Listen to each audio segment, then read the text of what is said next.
চাহিদা কী আছে মসজিদের সেটির জন্য। তো আমাদের প্রিয় নেতা আলহাজ রফিকুল ইসলাম বকুল ভাই তার সহযোগিতায় তিনি তার পৃষ্ঠপোষকতা এবং সহযোগিতায় সরকারের কাছ থেকে আপনাদের মসজিদ বরাবর 3 লক্ষ টাকা অনুদান এনে দিতে সক্ষম হয়েছে। আলহামদুলিল্লাহ।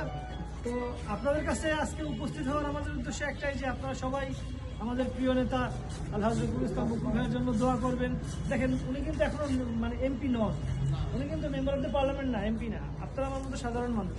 তারপরেও যদি উনি আমাদের এই দৌলতপুর থানায় প্রায় 92টা মসজিদে অনুদান এনে দিয়েছে সরকারের কাছ থেকে, যদি উনি এখনই এটা করতে পারেন তাহলে আপনারা চিন্তা করেন উনি যখন এমপি হবেন তখন আমাদের এই অঞ্চলের এই যে আমাদের শ্রমিক অঞ্চল, শিল্প অঞ্চল এখন বন্ধ, সব জায়গায় খরা, কোনো কাজ নেই, শ্রমিকদের কাজ নেই, শিল্প অঞ্চলে কাজ নেই, উনি তখন আমাদের এই মানুষের জন্য, শ্রমিকের জন্য, সাধারণ কর্মীর জন্য কত কাজ করতে পারবেন ইনশাআল্লাহ।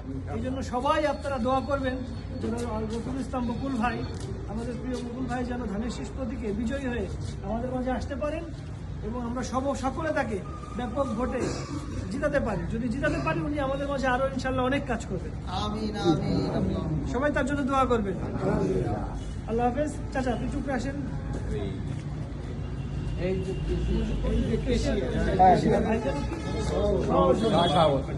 একটা পিছনে ওঠেন আপনি খালি, আপনি খালি একটা পিছনে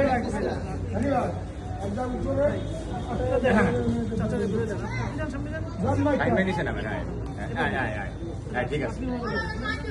হ্যাঁ ওকে না হয়েছে